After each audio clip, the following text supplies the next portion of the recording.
အားလုံးပဲမင်္ဂလာပါကျွန်တော်ချန်နယ်ကနေပြန်နေကြလိုက်ပါတယ်ကျွန်တော်ဒီတစ်ခါပြပြပေးမယ့်အကြောင်းအရာကတော့2014ခုနှစ်ဧပြီလတောင်ကိုရီးယားနိုင်ငံချန်ယန်ခရိုင်ရဲ့တောင်ကုန်းတစ်ခုပေါ်မှာရဲရအလောင်းတစ်ခုကိုရှာတွေ့ခဲ့ကြတယ်ဒီလောင်းကဆိုရင်မျက်နှာကိုစိုးရွားကိုမိရှို့ခံထားရတဲ့အပြင်ဒီကွန်ကရစ်ပုံးတစ်ခုထဲမှာမြုပ်ခံထားရတယ်ပေါ့နော်တိတ်ဆုံးသွားသူဟာဆိုရင်အသက်15နှစ်အရွယ်ယွန်းဆိုတဲ့မိန်းကလေးပဲဖြစ်တယ်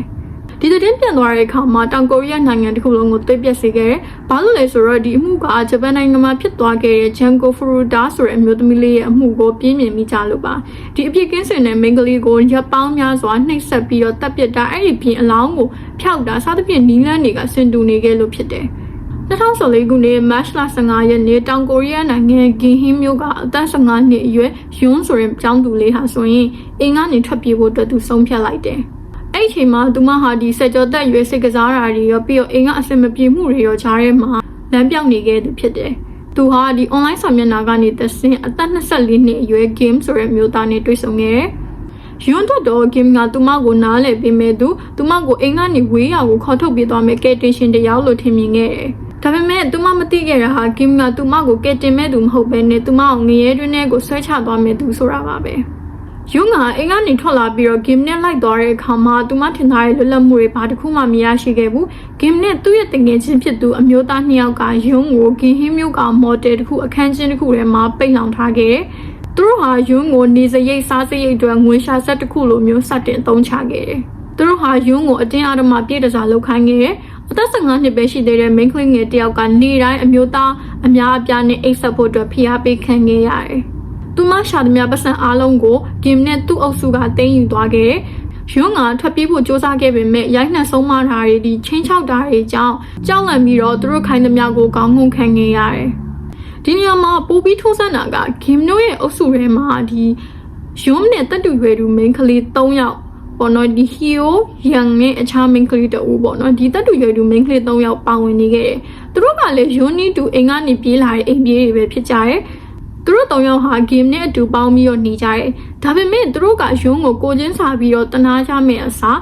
သူတို့ဟာအုပ်စုဖွဲ့ပြီးတော့ယွန်းကိုစိတ်ပိုင်းဆိုင်ရာအောင်ရုပ်ပိုင်းဆိုင်ရာအောင်အနိုင်ကျင့်ခဲ့ကြတယ်။နင်းကငါ့ထက်ပိုလှလို့လား။နင်းကဘာလို့ပတ်စံနေနေပဲရရတယ်အဲ့လိုမျိုးပေါ့နော်။အဲ့လိုအကြောင်းပြချက်တွေနဲ့ယွန်းကိုနှိပ်စက်ခဲ့ကြတယ်။ယွန်းပျောက်ဆုံးသွားပြီးနောက်မှာသူမရဲ့ဖခင်ကယူမတက်ကိုဖြစ်ခဲ့တယ်။သူဟာဆိုရင်နင်းမအိမ်ညမအိမ်သူသမီးကိုလိုက်ရှာရဲရဲစခန်းမှာလေလူပြောက်တိုင်ချက်တွေဖွင့်ခဲ့တယ်။ဒီတဲ့ဟာဂင်နိုစီကိုရောက်သွားတဲ့အခါမှာသူတို့ကအကြီးအကျယ်ကိုလန့်သွားကြတယ်ဒီအမှုကကြီးပြီးတော့ရဲတွေကသူတို့နောက်ကိုလိုက်လာမှအောင်ကြောက်တာဖြစ်တဲ့အတွက်ကြောင့်သူတို့က2014ခုနှစ်မတ်လကုန်ပိုင်းလောက်မှာယွန်းကိုအိမ်ပြန်ပို့ဖို့အတွက်ဆုံးဖြတ်လိုက်ကြတယ်ယွန်းအိမ်ပြန်ရောက်လာတဲ့အခါမှာသူမရဲ့ဖခင်ကအရန်ကိုဖက်လဲတကင်းကိုကြိုဆိုခဲ့တယ်ဒါပေမဲ့သူသမီးလေးရဲ့ဒီမျက်နှာနဲ့ခန္ဓာကိုယ်ဘဝဒဏ်ရာတွေကိုမြင်ရလိုက်တဲ့အခါမှာတော့သူ့ရဲ့ဝမ်းသာမှုကဒေါသဖြစ်မှုဖြစ်ပြောင်းသွားခဲ့တယ်ယွန်းဟာသူမနှိပ်စက်ခံခဲ့ရတာတွေအတင်းအဓမ္မခိုင်းစေခံခဲ့ရတာတွေအကုန်လုံးငိုယိုပြီးတော့သူ့ဖေကိုရင်ဖွင့်ခဲ့တယ်။သူ့ဖေကလည်းချက်ချင်းပဲရဲစခန်းကိုသွားပြီးတော့အမှုဖွင့်ဖို့အတွက်ပြင်ဆင်တယ်။ဒါပေမဲ့ဒီညမှာမထင်မှတ်ထားတဲ့အလှည့်ပြောင်းတစ်ခုဖြစ်ခဲ့တယ်။ယွန်းဟာရဲစခန်းကိုသွားဖို့အတွက်ကိုအသေးအတန်ညှင်းဆန်နေခဲ့တာပါ။ဘာလို့လဲဆိုတော့ဒီ game နိုအုပ်စုကယွန်းကိုပြန်မလွတ်ခင်မှာနင်းရဲတာရင်နင်းဖေကငါတို့တက်ပစ်မှာနင်းမိသားစုလည်းငါတို့ဒုက္ခပေးမယ်ဆိုပြီးတော့အသေးလေးချင်းချောက်ထားခဲ့လို့ပဲ။အသက်15နှစ်ရွယ်မိန်းကလေးတယောက်တော့ဒီချင်းချောက်မှုဟာအရန်ကိုကြောက်ဖို့ကောင်းခဲ့တယ်။သူမဖခင်ဒုက္ခရောက်မှဆိုလို့ဒီသူ့ကိုနှိပ်စက်ခဲ့သူတွေကိုကာကွယ်ပေးလို့ဖြစ်သွားပြီးတော့လွတ်မြောက်နိုင်မဲ့တကားကိုသူကိုယ်တိုင်ပဲပိတ်လိုက်တယ်လို့ဖြစ်ခဲ့တယ်။ယွန်းအိမ်မှာရှိနေလိုက်တာကတိတ်မကြလိုက်ဘူး2014ခုနှစ်ဧပြီလ9ရက်နေ့တနင်္ဂနွေနေ့မှာတော့ဂင်နိုအုပ်စုကသူတို့ရဲ့လှုပ်ဝက်ချက်တွေပေါက်သွားမှအောင်အရင်ကြောက်နေခဲ့တယ်အဲအကြောင်းမို့လို့ယွန်းကိုသူတို့အပီးပိုင်းနှုတ်ပိတ်ဖို့အတွက်ပြန်ရောက်လာကြတယ်သူတို့ကယွန်းကိုလှည့်ပြားပြီးတော့ဒုတိယအချိန်ပြန်ပြီးဆွဲသွားကြတယ်ဒုတိယအချိန်ပြန်ပြီးဆွဲခံရမှုမှာတော့သူတို့ဟာယွန်းကိုဂင်ဟင်းမြို့ကနေဒေကျွန်းမြို့ထိကိုခေါ်သွားခဲ့တယ်အဲ့မှာရှိတဲ့တိုက်ခန်းချင်းလေးတစ်ခုကယွန်းအတွက်တော့နောက်ဆုံးထွက်တဲ့အထိနေထိုင်သွားရမယ့်နေရာတစ်ခုဖြစ်ခဲ့တယ်ဂင်နဲ့သူတို့ရဲ့အုပ်စုကယွန်းကိုအစားအနောက်ဖြောက်ဖို့အတွက်ဆုံးဖြတ်ပြီးသားဖြစ်တယ်အဲဒါကြောင့်သူတို့စိတ်ထဲမှာရှိရမကောင်းဆုံးတရိษံအဆန်ဆုံးဆိုတဲ့အညိုတေးတွေကိုယွန်းပေါ်မှာပုံချတော့တယ်သူတို့ကယွန်းကိုအပြင်မထွက်နိုင်အောင်ပိတ်ထားအောင်နေမကဘူးစက္ကန့်လေးတောင်မလက်စေရဘူးအလှည့်ကျအောင်နှိပ်စက်ပြီးစောင့်ကြည့်ခဲ့ကြတယ်ဒီရက်20အတွင်းမှာယွန်းကြုံတွေ့ခဲ့ရတဲ့နှိပ်စက်မှုတွေကလူတစ်ယောက်ကျူးလွန်ထားတယ်လို့တော့မှမထင်မှတ်ထားရအောင်ဒီရက်ဆက်ခဲ့တယ်ခဏကယွန်းကိုအစာမကျွေးပဲနဲ့ဒီဆိုကျူးပေါ့နော်အရက်ကိုပဲအတင်းအဓမ္မတောက်ခိုင်းခဲ့တယ်သူမအရန်ကိုမူးဝေပြီးတော့အန်ထွက်လာတဲ့အခါမှာလဲဒီ Kim တို့အုပ်စုကသူမရဲ့အန်ဘတ်တွေကိုပြန်ပြီးတော့စားခိုင်းနေတယ်ဒါနဲ့မကသေးဘူးသူတို့ဟာရုံးကိုဒီနေရာမှာကပ်ပြီးတော့ပေါ့တော့နီးကဘာလို့ဒီလောက်တောင်အားနေရတာလဲဆိုပြီးတော့အုပ်စုလိုက်ဝိုင်းဝန်းရိုက်နှက်ခဲ့ကြတယ်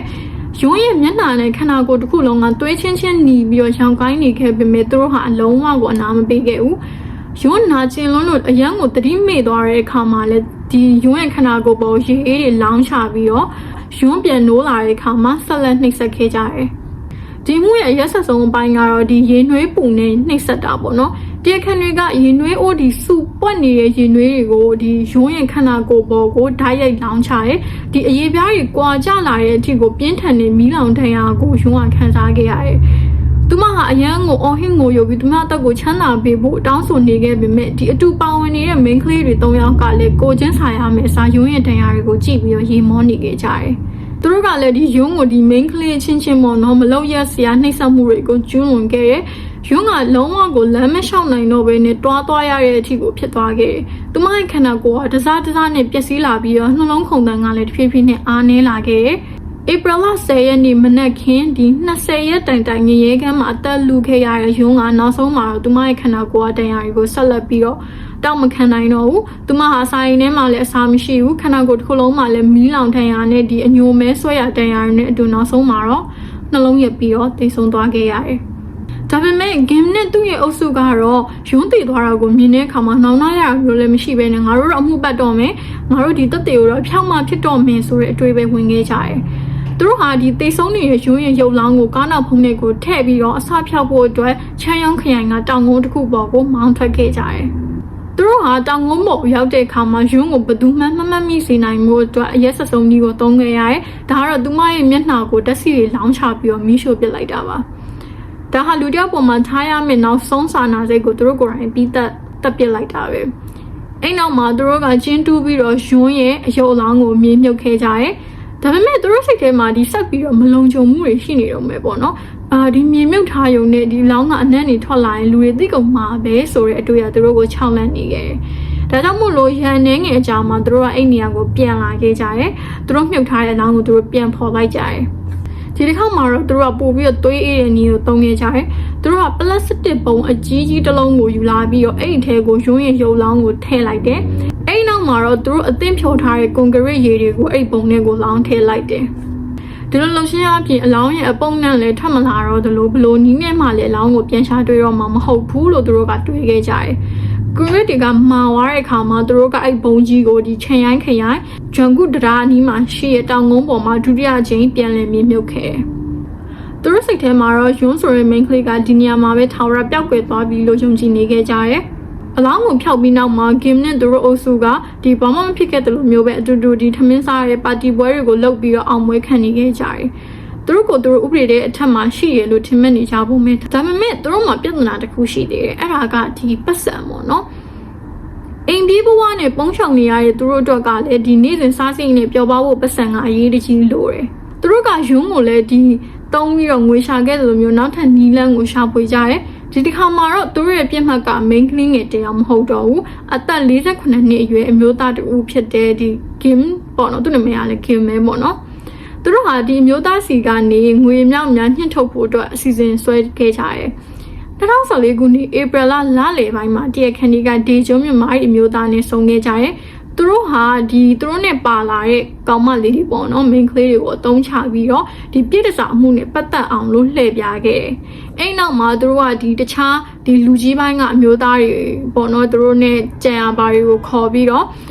့မင်းကညီမကိုဘာလုပ်တာလဲမင်းကိုရဲတိုင်မြင်မယ်ဘာညာဆိုပြီးတော့ချင်းချောက်ပြီးတော့ငွေညှစ်ခဲ့တယ်။ဒါပေမဲ့အဲ့အမျိုးသားကသူတို့တောင်းတလောက်ငွေကိုမပေးနိုင်တဲ့အခါမှာတော့သူတို့ရဲ့ဒီမကောင်းတဲ့စိတ်တွေကထပ်ပြီးနိုးထလာရဲ့သူတို့ကရုံးကိုနှိပ်စက်ခဲ့ရစဉ်ကလုပ်ခဲ့တဲ့အပြုတ်မှုတွေကသူတို့ဒုတိယအကြိမ်လူတက်ဖို့အတွက်တွန်းအားပေးခဲ့သူတို့အဲ့အမျိုးသားကိုဒီအုပ်စုလိုက်ဝိုင်းဝန်းပြီးတော့ရိုက်နှက်ခဲ့ကြတယ်ဒီပြင်းထန်တဲ့ဒဏ်ရာတွေကြောင့်အဲ့အမျိုးသားဟာလည်းခဏရင်းချင်းမှာပဲသိဆုံးသွားခဲ့ရတယ်ဒီဒုတိယအကြိမ်လူတက်မှုမှာတော့သူတို့ဟာရုံးမှုတော့ငါလိုမျိုးစနစ်တကျဒီအစဖြောက်ဖို့အတွက်သူတို့မှအချိန်မရှိဘူးသူတို့ဟာအဲ့အမျိုးသားရဲ့ရုပ်အလောင်းကိုဒီဒေဂျွန်းမျိုးကလူရောက်ပေါက်နေတဲ့နေရာတစ်ခုမှာဆွန့်ပစ်ခဲ့တစ်ချိန်တော့မဟုတ်ပဲနဲ့နှစ်ချိန်တိုင်လူတက်ခဲ့တဲ့ဒီအုပ်စုကသူတို့ကိုသူတို့ဘယ်သူမှမဖမ်းမိနိုင်ဘူးလို့ယုံနေခဲ့ကြပုံပဲ